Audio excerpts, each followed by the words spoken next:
বাসার সব সুখ তোমারই মাঝে, এই কোন মায়ায় তুমি। আজকে আমার হাজবেন্ডের জন্য নিজ হাতে বিয়ে বাড়ির কাবাব বানাবো। আসলে জামাইদের কিন্তু হাতে রাখতে হলে মাঝে মাঝে এরকম স্পেশাল রান্না করতে হয়। ঘরের বউ যতই সুন্দর হোক না কেন, বেটা মানুষের কিন্তু সে বাইরের মেয়েদেরই অনেক বেশি পছন্দ হয়। আর সেজন্যই কিন্তু আমি মাঝে মাঝে এরকম ট্রাই করে থাকি। আজকে আমি কাবাব বানাবো। প্যাকেটে গায়ে লেখা ওই রকম রেসিপি দেখে প্রথমে একদম গরুর মাংসগুলোকে কেটে নিয়েছি। তারপরে সে রাঁধুনির কাবাব মশলা, ডাল আর আদা রসুন পেঁয়াজ সবকিছু মিশিয়ে নিব। আর হ্যাঁ, সাথে কিন্তু অবশ্যই লবণ কুচি দিতে একদমই ভুলবেন না। আর কিন্তু তেলও দিতে হবে। শুধু যে হাজবেন্ডের মন রাখার জন্য রান্না করলে হবে না, চেহারাও কিন্তু ঠিক রাখতে হবে। আর রান্না বান্না করলে কিন্তু স্কিন অনেক কালো হয়ে যায়, এজন্য কিন্তু সানস্ক্রিন ক্রিম অবশ্যই ইউজ করতে হবে। যারা অনেক ভালো একটা ডে ক্রিম প্লাস সানস্ক্রিন চান, একটার মধ্যে কিন্তু আপনারা এইটার মধ্যে দুইটা পেয়ে যাবেন। আপনার স্কিনের টোনের সাথে আপ করবে, সানব্রান থেকে প্রোটেক্ট করবে। সানস্ক্রিন লোশন SPF 50, তাদের জন্য secret tone up sunscreen cream. এটা one of the best cream. এটার ওয়েট 70 ml। অনেক পেজে কিন্তু এটা দেখবেন, কিন্তু কাকুলি বিজনেস পেজে এটা কিন্তু একদম অথেন্টিক। আর এটা কিন্তু মেড ইন কোরিয়া। এটা অনেক লং লাস্টিং হয়ে থাকে। আর স্কিনে কিন্তু কোনো ধরনের কালচে ভাব কিন্তু অয়েলি ভাবও করবে না। পাশাপাশি এটা কিন্তু মেকআপের কাজও করবে। এই যে দেখেন, আমি এই সানস্ক্রিন ক্রিমটা দিয়ে হালকা একটু ফেস পাউডার দিয়ে বাইরে চলে গিয়েছিলাম। একদম আমাকে মেকআপের মতো লুক লাগতেছিল।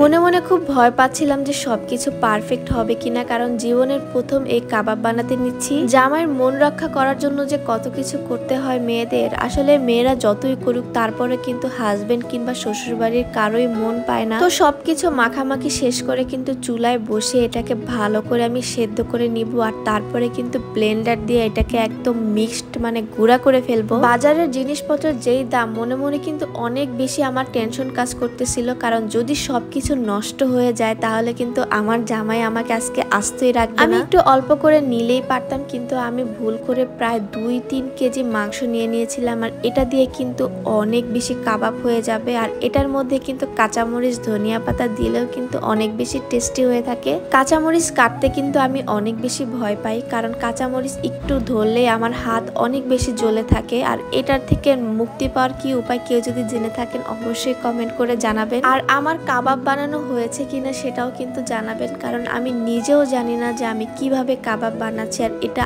আদৌ ভালো হবে কিনা। তবে আমার কাছে মনে হয়েছে আমি একটা মারাত্মক ভুল করে ফেলি, আর সেটা হচ্ছে এই কাঁচা পেঁয়াজগুলো না দিলেও পারতাম, তাহলে কিন্তু অনেক সুন্দর একদম ভালো মতো হয়ে যেত। এই পেঁয়াজটা দেওয়ার কারণে মনে হচ্ছিল যে পেঁয়াজগুলো বের হয়েছিল। যাই হোক, ভুল মাত্রই তো মানুষ। দেখছেন আমার কতগুলা কাবাব হয়েছে, এতগুলা না নিলেও পারতাম। প্রথমে অল্প করে বানালে অনেক বেশি ভালো হতো। তবে কাবাবগুলো যখন একসাথে দেখতেছিলাম, আমার কাছে কিন্তু অনেক বেশি ভালো লাগতেছিল যে না, আমি কিছু করেছি আর আমিও কিন্তু রান্না বান্না কিছুটা হলেও পারি। আর আমরা যেহেতু মাত্র 2 জন মানুষ, এতগুলো কাবাব খাওয়া সম্ভব না। আর সেজন্য কিন্তু আমি এগুলো ফ্রোজেন করে রেখে দিব। আর আজকে কিন্তু আমি ফ্রোজেন কাবাবগুলো বের করে ফেলেছি। আর এই যে দেখেন কত সুন্দর রয়েছে, একদম মনে হচ্ছিল যেমন আগের যে নতুন কাবাব বানিয়েছিলাম সেটার মতোই। তবে ভাজা জিনিসটা আমি খুব কম পারি, কারণ আমি সবসময় কি করি, হাই হিটে একদম দিয়ে ফেলি, আর তখন কিন্তু উপর দিয়ে একদম হয়ে গেল, ভিতর থেকে কাঁচা থাকে। আজকেও আমি সেম ভুলটাই করেছিলাম, কিন্তু পরবর্তীতে পরেরগুলা কিন্তু একদম পারফেক্ট ভাবে করেছি। আর